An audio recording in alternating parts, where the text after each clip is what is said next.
வாழும் என் இனிய தமிழ் உறவுகளுக்கு காலை மற்றும் மாலை வணக்கம். எல்லோரும் உலகத் தமிழர்கள் அனைவரும்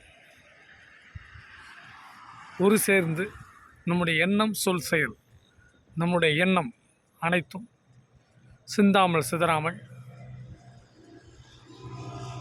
நடைபெற இருக்கின்ற தமிழ்நாட்டில் நடைபெற இருக்கின்ற தமிழ்நாடு சட்டமன்ற தேர்தலில்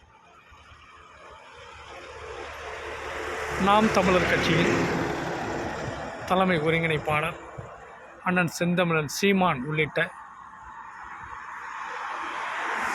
அனைத்து நாம் தமிழர் உறவுகளும்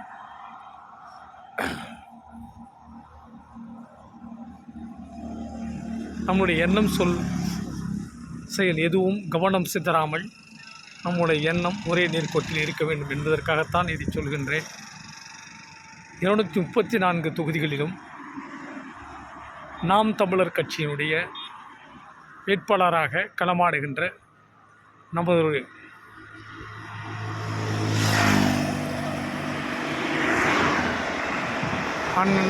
நம்முடைய அண்ணன்மார்கள், அக்காமார்கள், தங்கைமார்கள், தகப்பன்மார்கள், தாய்மார்கள் அனைவரும்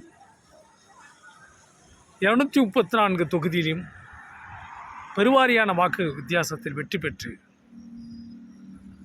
தமிழ்நாடு சட்டமன்றத்தில் நாம் தமிழர் கட்சியினுடைய தலைமை ஒருங்கிணைப்பாளர் அண்ணன் செந்தமிழன் சீமான் அவர்கள் முதலமைச்சராக தமிழ்நாட்டினுடைய முதலமைச்சராக பொறுப்பேற்க வேண்டிய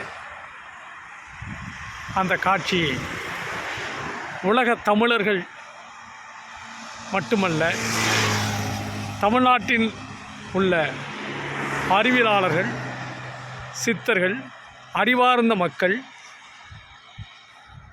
பாரத தேசத்தில் இருக்கின்ற கோடிக்கணக்கான ரிஷிமார்கள் அனைவரும் வேண்டி துவமிருந்து கொண்டிருக்கிறார்கள் என்பதை நீங்கள் உணர்ந்து கொள்ள வேண்டும்.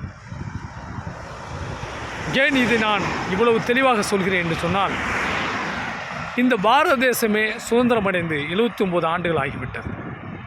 ஆனாலும் இந்த பாரத தேசத்துடைய இளைஞர்கள் தங்களை வழிநடத்தவும் தங்களை பாதுகாக்கவும் எந்த ஒரு ஆளும் இல்லாமல் தவித்து கொண்டிருக்கிறார்கள்.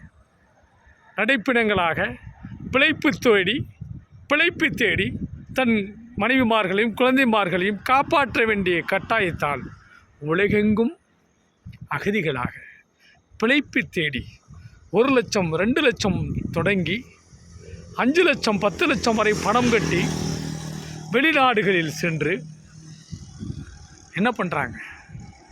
படித்தவர்கள், படித்த மேதாவிகள் மருத்துவர்களாக இருக்கிறார்கள், பொறியாளர்களாக இருக்கின்றார்கள், இன்னும் பல்வேறு பணியில் இருக்கின்றார்கள். ஆனால் 100க்கு 75% தமிழர்கள், ஒட்டுமொத்த பாரத தேசத்தைச் சேர்ந்த இந்தியர்கள் உலகெங்கும் சென்று பிழைப்புக்காக கொத்தடிமைகளாக வேலை செய்கிறார்கள். அவர்கள் என்ன வேலை செய்கிறார்கள் தெரியுமா? என்ன வேலை செய்கிறார்கள்? வெளிநாடு வாழ் தமிழர்கள் மட்டுமல்ல, ஒட்டுமொத்த இந்தியர்களும் உணர்ந்திருக்கிறார்கள். ஆனால் இந்த நாட்டிலே வாழுகின்ற பெரும்பான்மை மக்கள் உணர்வல்ல. அவர் நினைத்து கொண்டிருக்கிறார்கள், நம்முடைய கணவன்மார்கள், எங்கள் பிள்ளைமார்கள் வெளிநாடுகளில் சென்று அங்கே பொற்குவியல்கள் இருக்கிறது, அது சாக்கு மூட்டையில் அள்ளி வருந்து கொண்டிருக்கிறார்கள் என்று நினைத்து கொண்டிருக்கிறார்கள். ஆனால் உண்மையில் நடப்பது என்ன? சரியாக படிக்காதவர்கள், படிக்க இயலாதவர்கள் வெளிநாடுகளிலே உலகெங்குமே சென்று தமிழர்களும் இந்தியர்களாகி சொல்கின்றதா தமிழர்கள்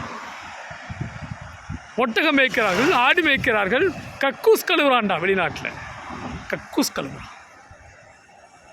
இந்த நாட்டில் படித்து இந்த நாட்டில் வளர்ந்தவன் இந்த நாட்டில் ஓட்டு போட்டுட்டு திமுகவுக்கும் ரெட்டலைக்கும் யோசனை பண்ணிப்பார்.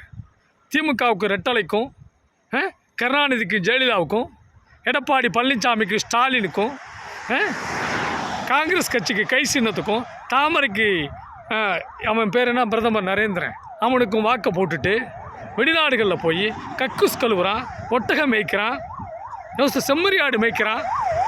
என்ன வளம் இல்லைடா இந்த நாட்டில். ஒரே ஒரு முறை விவசாய சின்னத்தில் நாம் தமிழர் கட்சியினுடைய நம்ம பிள்ளைகளுக்கு ஒரே ஒரு தடவை விவசாய சின்னத்தில் ஓட்டு போடுங்கடா, 5 வருஷத்தில் இந்த நாடு மாறும். உலகெங்கிலும் நாம் பிள்ளைகள் அகதிகளாக கொத்தடிமைகளாக வேலை செய்து கொண்டிருக்கிறார்கள். கெக்க நாதியற்ற தமிழ்நாடு, கெக்க நாதியற்ற இந்திய நாட்டிற்கு ஒரு விடிவு காலமாக நாம் தமிழர் பிள்ளைகள் தான் வருவார்கள். நல்லா எழுதி வைத்துக் கொள்ளுங்கள். 2026 சட்டமன்ற தேர்தலிலே நாம் தமிழர் கட்சியினுடைய தலைமை ஒருங்கிணைப்பாளர் அண்ணன் செந்தமிழன் சீமான் அவர்கள் முதலமைச்சராக பதவி ஏற்க வேண்டும். நிச்சயமாக பதவி ஏற்றுவிட்டாலே போதுமானது. அடுத்த 5 ஆண்டு காலத்திலே ஒட்டுமொத்த பாரத தேசமே இந்த உலகத்திற்கு தலைமை தாங்கி முன்னிற்கும். முதல் கையெழுத்து உறுதியளிக்கிறேன். காஷ்மீரிலிருந்து கன்னியாகுமரி வரை, சிறு குழந்தையிலிருந்து 90 வயது பாட்டி வரையும் கை வைத்தால் 24 மணி நேரத்தில் பொது வழியில் தூக்கு தண்டனை. என் பாரத தேசத்தில் பிறந்தவர்கள், என் தமிழ்நாட்டில் பிறந்த தமிழர்கள் உலகெங்கிலும் வேலை செய்ய மாட்டார்கள். கொத்தடிமையாக வேலை செய்ய அனுமதிக்க மாட்டோம். மாணவர்களாக செல்வார்கள் அல்லது சுற்றுலா செல்லத்தான் செல்வார்கள். ஏன் அந்தளவுக்கு இந்த தமிழ்நாட்டையும் இந்த பாரத தேசத்தையும் கட்டியமைப்போம். நாம் தமிழராய் கட்டமைப்போம். பாரத தேசம் பைந்தமிழ் தேசம் எங்கள் தேசமடா, அதை நாங்கள் நிரூபித்து காட்டுவோம். கொத்தடிமையாக இல்லை, வீறு கொண்டு எழுவோம். நிச்சயமாக வெற்றி பெறுவோம்.